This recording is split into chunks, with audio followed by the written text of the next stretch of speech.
অনেক কথা বলি। হ্যালো, আসসালামু আলাইকুম আমার কলিজার ভাই বোনেরা, ঈদ মোবারক। সকলে কেমন আছেন? আলহামদুলিল্লাহ, আমি ভালো আছি।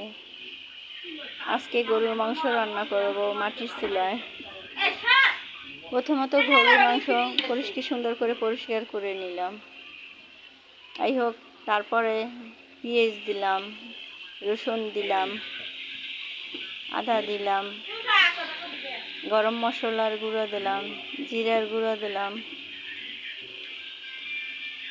স্বাদ অনুযায়ী লবণ দিলাম, দিয়ে তারপর তেল দিলাম, দিয়ে সুন্দর করে অনেকক্ষণ যাবত মাংসটা ম্যারিনেট করলাম। ম্যারিনেট করে তারপর অনেকক্ষণ রেখে দেব।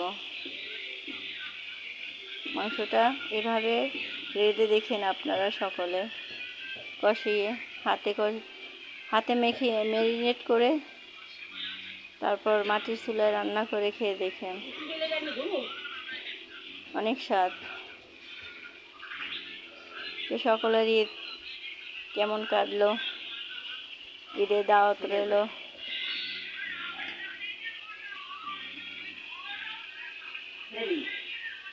সকলে ভালো থাকেন।